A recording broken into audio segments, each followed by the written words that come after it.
ہم کوئی بھی ایسا چانس نہیں لینا چاہتے جس سے بچوں کی صحت جو ہے اس پہ کوئی خدا نخواستہ اثر پڑے، لیکن حالات اچھے ہیں، اللہ تعالیٰ نے مہربانی کی ہے، انسیڈنٹس آف انفیکشن جو ہے وہ کم ہو گیا ہے، انسیڈنٹس آف مورٹیلٹی جو ہے وہ بھی کم ہو گیا ہے، اور پچھلے 6 ماہ میں بچوں کی کم ہو گیا ہے، انسیڈنٹس آف مورٹیلٹی جو ہے وہ بھی کم ہو گیا ہے، اور پچھلے 6 ماہ میں بچوں کی تعلیم کو بہت حرج ہوا ہے۔ بہت سارے بچے جو تھے وہ جو چھوٹی کلاسوں میں خاص طور پہ تھے، ان کے لیے جو لرننگ لیولز ہیں وہ بہت زیادہ متاثر ہوئے۔ اس کے علاوہ بہت بڑا ایک امپیکٹ پرائیویٹ سکولوں پہ بھی آیا، خاص طور پہ وہ پرائیویٹ سکول کہ جو تھوڑی فیس لیتے تھے، ان پہ بڑا ایک بوجھ پڑا ہے اور بڑا ایک مشکل حالات ہوئے ہیں۔ تو جب ہم انشاءاللہ کھولنے کا فیصلہ کر لیتے ہیں تو صحت کے جو ایس او پیز ہیں اس کے بارے میں ڈاکٹر فیصل صاحب prime minister special assistant on health وہ آپ کو بتائیں گے، لیکن ایجوکیشن کے حساب سے ہم کوشش کریں گے کہ ہم یہ دیکھیں کہ پچھلے 6 ماہ میں جو تعلیم کو نقصان ہوا ہے اس کا جائزہ لینے کے لیے ہماری سفارش ہوگی، ہم اسلام آباد میں بھی کر رہے ہیں اور صوبوں سے بھی سفارش ہوگی کہ جب بچے اسکول میں واپس آئیں تو ان کی ٹیسٹ تھوڑا سا کریں کہ دیکھیں کہ کیا لرننگ لیولز میں کتنا فرق پڑا ہے، اور اس کے مطابق اپنے جو پروگرام ہیں وہ بنائیں۔ اور کیونکہ ایکڈیمک ایئر جو ہے وہ اب پہلے سے چھوٹا ہوا ہے تو اس چیز پہ بھی غور کیا جائے کہ کس طریقے سے جو کورس ورک ہے اس کو مناسب حد تک شارٹن کیا جا سکتا ہے، جس سے تعلیم کا بھی نقصان نہ ہو اور جس سے بچوں پہ بوجھ جو ہے وہ بھی زیادہ نہ پڑے۔ تو یہ لرننگ لاس اور اس کے مطابق کورس ورک جو ہے اس کے اوپر ہم ایڈوائز کریں گے اسکولوں کو، اور انشاءاللہ تعالی امید یہ ہے کہ اگلے سال تک اگر انشاءاللہ کووڈ کے اس بیماری کے حالات یہی رہے تو انشاءاللہ ہم سارے جو پرانا شیڈیول ہے اسکولوں کا، امتحانات کا، آہستہ آہستہ اس شیڈیول پہ آ جائیں گے۔ تو یہ مختصر میں عرض کرنا چاہتا تھا۔ فیصلے جو ہیں وہ فائنل 7 تاریخ کو ہوں گے، لیکن ایس او پیز پہ عمل کرنا بہت ضروری ہے، اور جو صحت کے حساب سے چیزیں ہیں جو کہ بہت ضروری ہیں اس کے بارے میں ڈاکٹر فیصل صاحب سے ریکویسٹ کروں گا کہ وہ آپ کو بریف کریں۔ بہت شکریہ جی، السلام علیکم۔ میری کوشش بھی ہوگی کہ آپ کو تھوڑا سا بیک گراؤنڈ بتا دوں کہ ہم کہاں ہیں، اور یہ جو فیصلہ ایک اصولی فیصلہ ہے کہ 15 ستمبر کے لگ بھگ ہم بتدریج اداروں کو کھولیں، تو اس کے پیچھے کیا منطق کار فرما ہے اور اس سوچ تک اور اس پلان تک ہم کیسے پہنچے ہیں۔ سب سے پہلے تو یہ کہ ہم کہاں کھڑے ہیں۔ یہ چیز تو اب واضح ہو چکی ہے کہ شکر ہے کہ پاکستان میں جو کووڈ کی سچویشن ہے وہ جو ہمارے حالات جون کے وسط میں تھے اس سے بہت بہتر ہے۔ اموات کی شرح، جو پازیٹیو ٹیسٹ کی شرح ہے، ٹوٹل جو نمبر ہیں ٹیسٹ کے، وہ سب آہستہ آہستہ کم ہو گئے۔ تو یہ تو سچویشن اچھی ہے، لیکن اس میں کوئی شک نہیں کہ یہ بیماری جو ہے یہ ابھی ختم نہیں ہوئی، یہ موجود ہے، ہمارے ملک میں بھی موجود ہے اور دنیا بھر میں بھی ہے، اور کسی بد احتیاطی کی وجہ سے یہ بھڑک بھی سکتی ہے۔ تو یہ تو ہے ہماری موجودہ سچویشن۔ اب مارچ کے وسط میں چلتے ہیں، جب یہ فیصلہ ہوا کہ یہ تعلیمی ادارے جو ہیں ان کو بند کیا جائے۔ میں سمجھتا ہوں کہ بیماری کے پھیلاؤ کو روکنے کے لیے جو میرے خیال سے جو اہم ترین فیصلہ شاید تھا وہ ان اداروں کو بند کرنا تھا۔ اس کی وجہ یہ ہے کہ ہمارے تعلیمی اداروں میں تقریباً 50 ملین 5 کروڑ بچے اور نوجوان پڑھتے ہیں، تو یہ اتنی بڑی نمبر ہے لوگوں کا، بچوں کا، جن سے بیماری کے پھیلاؤ میں زیادتی ہو سکتی تھی، بڑھاؤ ہو سکتا تھا۔ تو یہ ایک بہت اہم فیصلہ تھا، اور اس وقت میرے خیال سے اس کا خاطر خواہ اثر بھی ہوا ہے، اور آج ہم جس سچویشن میں ہیں اس میں اس فیصلے کا بھی ضرور دخل شامل ہے۔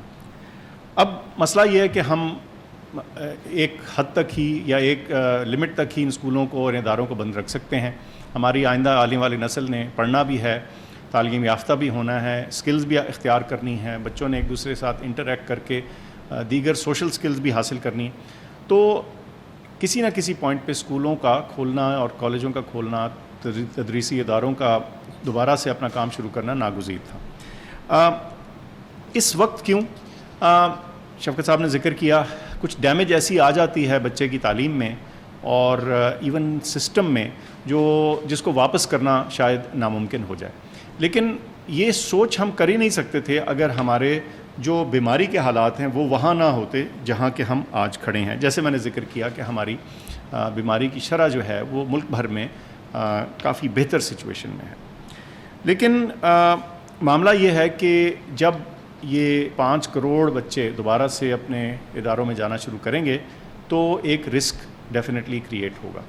اس رسک کو ہم نے کیسے مینیج کرنا ہے اور اس رسک کو کیسے کم کرنا ہے, اس خطرے کو کیسے کنٹرول کرنا ہے, اس کے کچھ جسے کہتے ہیں کی ایلیمنٹس ہیں جس پہ عمل کرنا بڑا ضروری ہے. ایک کا ذکر شفقت صاحب نے کیا, وہ یہ کہ ہم ادارے بتدریج کھولیں گے, سٹیج وائز کھولیں گے. ایک عمر کے بچے ایک وقت پہ شروع ہوں گے, کچھ دن چھوڑ کے اور پہلی اوپننگ کا اثر دیکھنے کے بعد پھر اگلی سٹیج پہ ایک مختلف ایج گروپ کے بچے اور پھر آخر میں ایک اور عمر کے بچے, تاکہ یہ ایک بتدریج سٹیج وائز اوپننگ ہو اور ہر اوپننگ کا ہم اثر سائنسی طور پہ دیکھ سکیں اور اس پہ کچھ فیصلہ کرنے میں آسانی ہو سکے.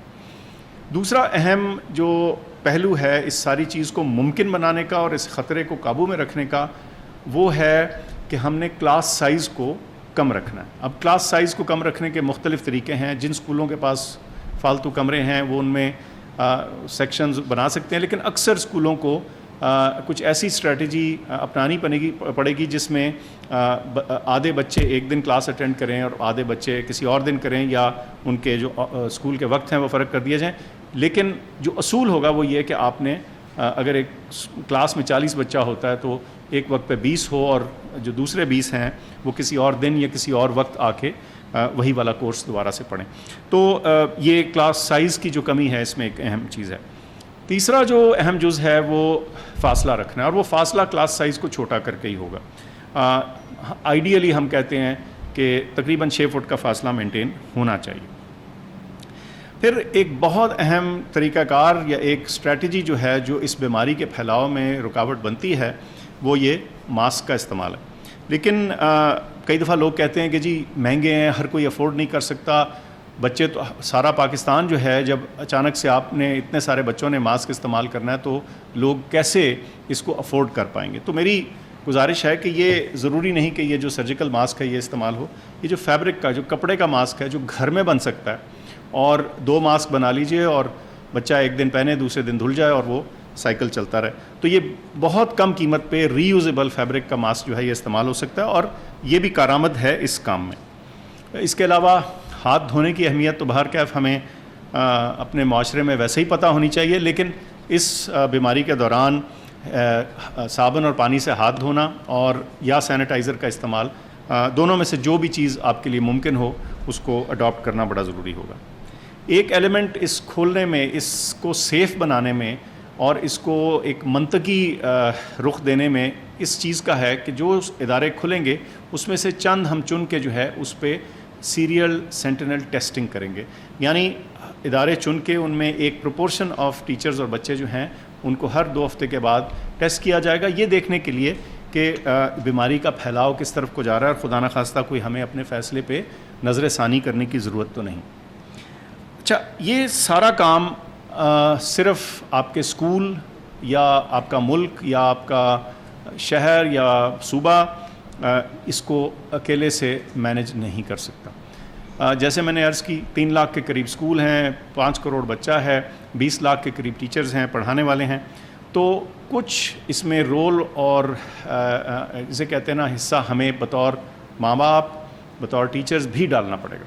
اور وہ کیا ہے؟ سب سے پہلے تو یہ کہ آپ اپنے ادارے کے ساتھ جدھر آپ کا بچہ جا رہا ہے اس سے کوآپریٹ کریں, جو وہ انسٹرکشنز دے رہے ہیں, جو آپ کو احتیاطی تدابیر بتا رہے ہیں اس پہ عمل کرنے کی کوشش کریں.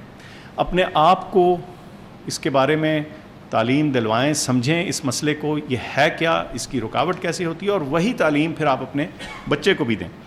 ان کو ہدایت کیجئے کہ ماسک کا استعمال ضرور کیجئے, کیونکہ یہ اس بیماری کے پھیلاؤ میں ایک بہت اہم رکاوٹ ثابت ہوتا ہے. فاصلہ رکھنا سکھائیے, اور دو اور چھوٹی چھوٹی احتیاطی تدابیر ہیں جن کا میں ذکر کر دوں. خاص طور پہ جو بچے اگر ان کو کوئی ایسی بیماری ہے جس میں ان کی قوت مدافعت کم ہے یا وہ بیمار ہیں تو ان کو اس پہلے مرحلے میں اسکول نہ بھیجیے.